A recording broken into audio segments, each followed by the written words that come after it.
وصفتنا لليوم ربيعية بكل معنى الكلمة، نكهتها قوية مثل أول شمس بعد شتوية طويلة. بهذا الفيديو رح نعمل حلا بارد بيعدل المود بنكهة الليمون، ورح يكون سهل وسريع وبينعش القلب وبيدوب بالتم. مو بس بيدوب بالتم، بيدوب بالقلب كمان على قد مو خفيف. ويلا خلينا نبلش بتحضير مكونات موس الليمون. بيلزمني لتحضير الحلا ليمون. أنا استخدمت نوعين ليمون، نوع للعصير ونوع للتزيين. وبيلزمني كمان سكر وفانيليا، نشا، كريمة طبخ، نعناع أخضر، وبرش ليمون وحليب مكثف. رح أكتب لكم كل المكونات والمقادير بصندوق الوصف. بالنسبة للليمون يلي استخدمته للتزيين لازم يكون حجمه كبير، والقشرة من برا تكون خشنة وسميكة. بيلزمني من هذا الليمون 8 حبات، قطعتهم بالنص بهذا الشكل.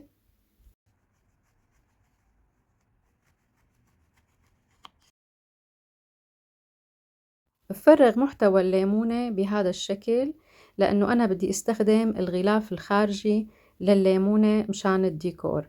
والقلب هلأ بخليه مشان أعصره، بجمع القلب كلياته مشان أعصرون.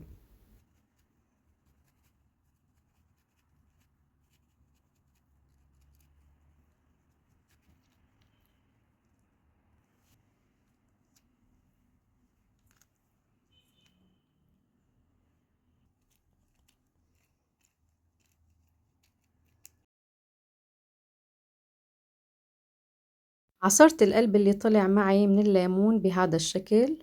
وبما إنه المكون الأساسي بوصفتنا لليوم هو الليمون، الكمية اللي أنا هلأ طلعت عندي من قلب الليمون ما بتكفي، مشان هيك بزود عليها عصير ليمون لحتى أحصل على 250 ملي من عصير الليمون. بيطلعوا عندي تقريبا 3/4 الكاسة عصير ليمون. بضيف عليهم ربع الكاسة بزيدها مي مشان خفف الليمون وما تطلع عندي نكهة الحلا كتير حامضة، مشان يكون عندي طعم متوازن. هلأ بوعاء بحط الليمون، وقد كمية الليمون بضيف سكر، وبعزز النكهة بقشر الليمون اللي حيعطيني ريحة ونكهة غير شكل، وكمان الفانيليا والنشا. هلأ بحرك كل المكونات مع بعض لحتى تدوب، وبحطهم على النار على نار هادية، وبضل عم حرك فيهم لحتى يتكاثف عندي المزيج. وهلأ بعد ما تقل عندي القوام وتكاثف وصار بهذا الشكل، شايفين كيف بده يكون القوام كريمي. هلأ بصفيهم لحتى اتخلص من برش الليمون يلي أنا كنت ضايفته.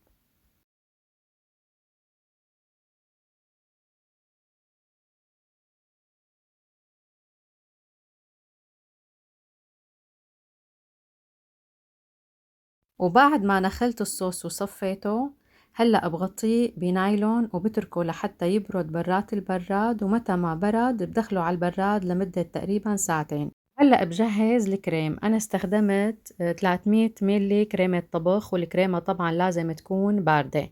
ممكن إنه نضيف عليها معلقتين حليب مكثف، هذا اختياري، وإذا حبيتوا ممكن تستغنوا عنه.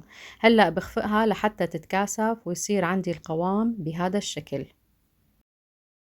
وطبعا أنا كنت من قبل مجهزة صوص الليمون وبردته، طالعته وحطيته بوعاء، وهلأ بخفقه شوي لحتى ينعم ويصير كريمي.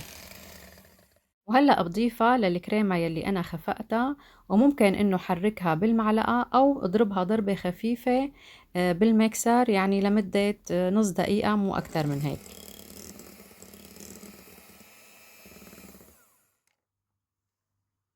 بهيك الكريم صار عندي جاهز، بحطه بكيس حلواني لحتى كمل تجهيز الحلا.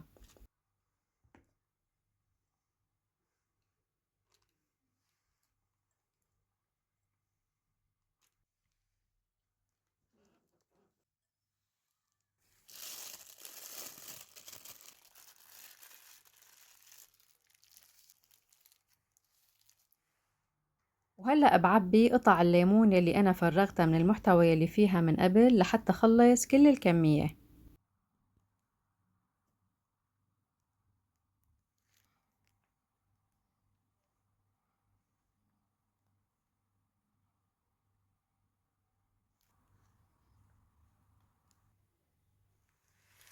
وطبعًا مشان القطعة تكون عندي مرتبة وتقديمها يكون حلو، لازم يكون السطح كلّياته مستوي بهذا الشكل.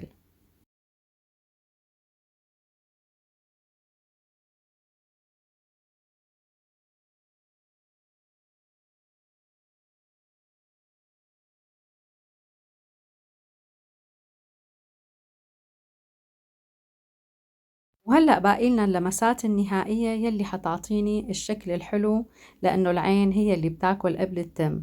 زينت موس الليمون بالليمون وبالنعنع الأخضر يلي عطاني شكل جمالي كتير حلو، وكمان برشت عليه برش الليمون. هي الإضافة حتعطيني شكل كتير رائع للحلا يلي أنا جهزته.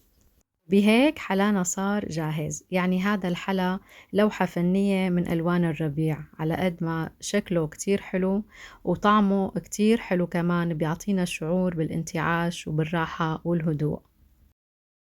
هالحلا على قد مو خفيف وكريمي وطيب وبينعش القلب، صدقوني خلال 5 دقايق كان خالص ومختفي.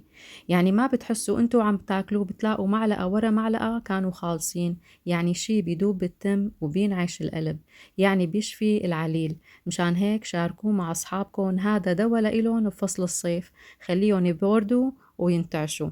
بتمنى هي الوصفة تكون عجبتكن. جربوها واعطوني رأيكم بالتعليقات، وإن شاء الله صحة وألف هنا.